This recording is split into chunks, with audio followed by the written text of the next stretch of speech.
Hello, everyone, and thanks for joining us.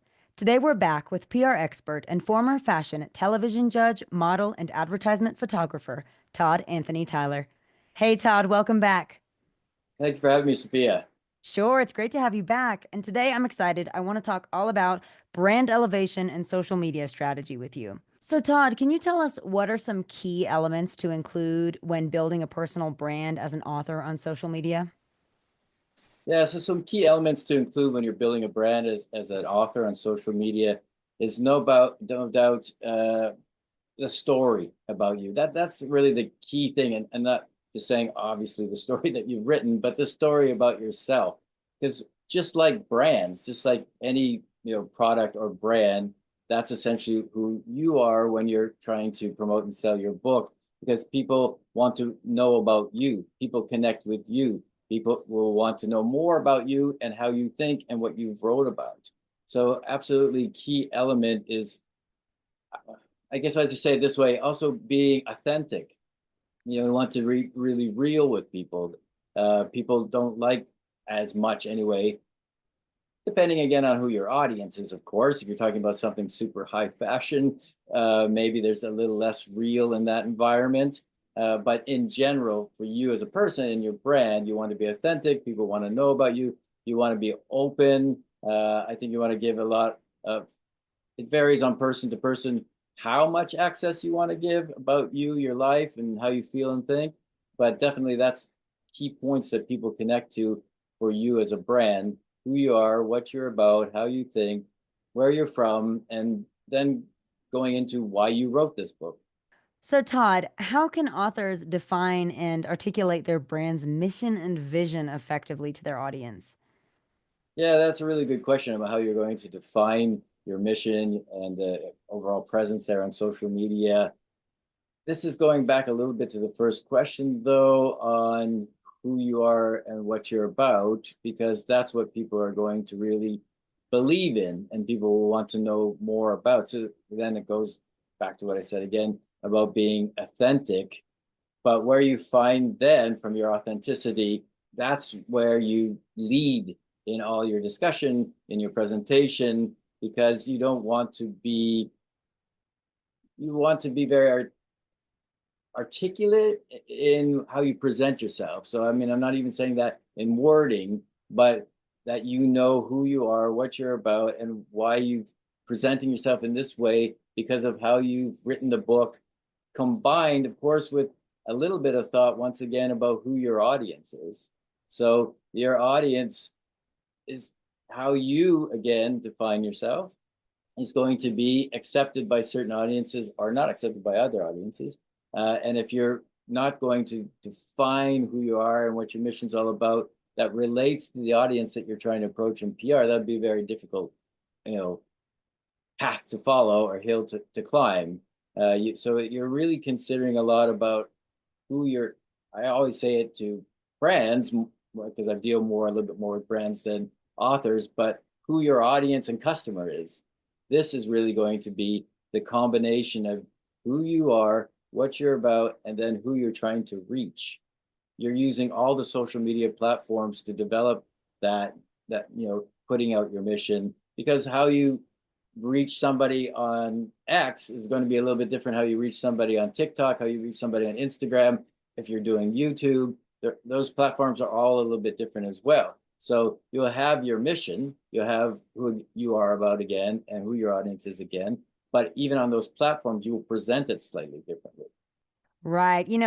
That's a great point. I think that was actually covering another one of my questions on how do authors really maintain a consistent brand voice across different platforms where say, LinkedIn is more professional and TikTok is more goofy and Instagram is more aesthetic. Do you recommend, very similar posting on those platforms, or do you really have to alter a lot of those posts quite a bit? So my recommendation for what you should post on social media, still staying within your brand, is that it has to be different on those different platforms because we've seen it time and again. Something that really works on Instagram did not work on TikTok, doesn't relate on X, and like you mentioned in your question, LinkedIn being very professional. I think you can still, of course, have the main mission, the main brand of who you're about. I mean, that consistency, of course, but you play on that idea a little bit on the respective social medias. Some people, of course, or brands, they don't even engage in some social medias because they find that they may not be on brand for them. So that could be an option for an author as well. They find, oh no, my audience is on X, or my audience is really on Instagram or Facebook even. They might only want to focus on that. And there, of course, you're not dealing with mixing things up because you have a fairly consistent approach in what your visuals or wording is. My approach would be just to go for the wider audience and just recognize that social media has different kinds of a presentation that you're going to put on those platforms. And speaking of those different types of presentation, what types of content like reels, stories, posts, carousels are most effective for building a strong author brand, just with the current like marketing trends that we're seeing? So when you're taking a look at how you're going to post or what's most effective in developing your brand and getting engagement, definitely video reels is still a strong way to go. People like to connect, people like to see you, people like to hear you. Sometimes reels are also a little less polished sometimes. So people like that authentic real approach, again, depending on who you are and what your audience is about, of course. So there's no doubt that spending some time on creating reels. Those reels you use in shorts on YouTube, you use them in your postings on Instagram.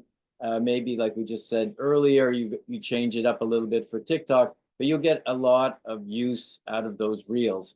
One thing I would say with reels is, generally speaking, split your reels up to shorter segments. You can get a very engaged audience on a 30-second, 60-second, multiple minutes reel. But generally speaking, especially if you're trying to maximize your reach, you're going to want to keep your reel, like, I'm going to say 15 seconds. You'll be surprised, most people drop out at 5 seconds. So you want to keep it kind of short and sweet in that way with the reels. But then you just make multiple, and then you post, the cadence of your posting is daily or multiple times a day. I think that's not a problem to post multiple times or at least daily with those sort of thing.